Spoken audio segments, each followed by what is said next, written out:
கர்த்தருக்கு ஸ்தோத்திரம். இந்த நாள் தேன்துளி நிகழ்ச்சியிலே உங்களை நான் மீண்டும் சந்திப்பதில் அதிக மகிழ்ச்சி அடைகிறேன். கர்த்தர் நம்முடைய வாழ்க்கையில் ஒரு புதிய நாளை கொடுத்திருக்கிறார். இந்த புதிய நாளிலே நாம் எப்படி நடந்து கொள்ள வேண்டும் என்று அவர் நமக்கு சில காரியங்களை சொல்லுகிறார். அப்போஸ்தலனாகிய பவுல் ரோமருக்கு எழுதின நிருபம் 16வது அதிகாரம் 20வது வசனம் இப்படியாக சொல்லுகிறது.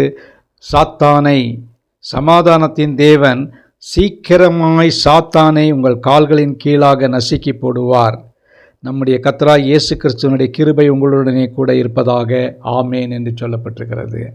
சமாதானத்தின் தேவன் சீக்கிரத்தில் சாத்தானை உங்களுடைய கால்களுக்கு கீழாக அவர் நசுக்கி போடுவார். தேவன் ஏற்கனவே அவனுடைய தலையை நசுக்கி விட்டார். அவனுடைய வால் மட்டும்தான் ஆடிக்கொண்டிருக்கிறது. இந்த நேரத்தில் மிக தெளிவாக அவர் சொல்கிறதான காரியம், நம்முடைய கால்களினாலேயே சமாதானத்தின் தேவன் சீக்கிரத்திலே சாத்தானை உங்கள் கால்களின் கீழாக போட்டு நசுக்கு போடுவார். அவர் அப்படியாக மிதிக்கப்படுவான். அவர் செய்கிறது நான் செய்வேன் என்று சொல்லவில்லை. அவர் சொல்ல காரியம்தான் நாம் செய்ய வேண்டும்.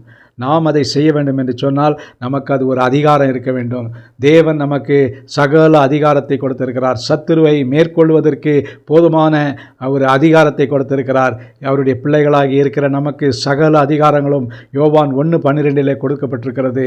அந்த அதிகாரத்தை பெற்றுக்கொண்டவர்களாக நாம் செயல்படுகின்ற வேளையில் நமக்கு எதிராக கிரியை செய்யக்கூடியதான எந்த சக்தியாக இருந்தாலும், சத்துருடைய சக்தியாக இருந்தாலும், பிசாசனுடைய சக்தியாக இருந்தாலும், அவைகளை சீக்கிரத்தில் சமாதானத்தின் தேவன் மூலமாக நம்முடைய கால்களின் கீழாக நாம் நசுக்கி போடுவோம் என்று சொல்லப்பட்டிருக்கிறது. இந்த வசனத்தின்படியாக நாம் அப்பியாசிப்போமா?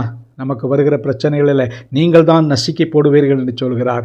அதை நாம் செய்ய முயற்சி செய்வோம். நமக்கு வருகிற பிரச்சனைகள் எல்லாவற்றிலும் நாம் முடியெடுத்து அதை அவன் காலை கீழாக அவனை வைத்து நசுக்கின்ற வேளையில் அவன் நம்மை விட்டு ஓடி போவான். பிசாசுக்கு அவனுக்கு பின்பாக இருந்து விரட்டுங்க, அவன் உங்களை விட்டு ஓடி போவான் என்று சொல்கிறது. ஆகவே இந்த வசனங்களின்படியாக நீங்கள் பிசாசை உங்களுடைய கால்களின் கீழாக போட்டு மிதிங்க. அப்படி மிதிக்கும் பொழுது அவன் ஒன்றும் இல்லாமல் பொருளாகி விடுவான். நல்ல ஆண்டவரே, நன்றியோடு துதிக்கிறோம், ஸ்தோத்திரிக்கிறோம். பிசாசை எங்களுடைய ஆளுகளுக்கு கீழாக வைத்திருக்கிறீரே, அதற்காக ஸ்தோத்திரம். அவனை எங்களுடைய கால்களின் கீழாக நசுக்கி போட நீங்கள் உதவி செய்கிறீங்களே, அதற்காக ஸ்தோத்திரம். ஆசீர்வதிங்க. இந்த நாளிலே ஒரு தருணம் கிடைக்கின்ற வேளையில், எப்படிப்பட்டதான சூழ்நிலையிலும் சத்ருவான எங்களை மேற்கொள்ள வருகிற வேளையில் அவனை எங்களுடைய கால்களுக்கு கீழாக போட்டு மிதிக்க நசுக்க எங்களுக்கு உதவி செய்யுங்க. மீட்பர் இயேசுவின் நாமத்தில் ஜெபிக்கிறேன் நல்ல பிதாவே. ஆமேன், ஆமேன். கர்த்தர் உங்களை ஆசீர்வதிப்பாராக. இந்த நாளிலே சத்துரு உங்கள் கால்களுக்கு கீழாக இருக்கட்டும்.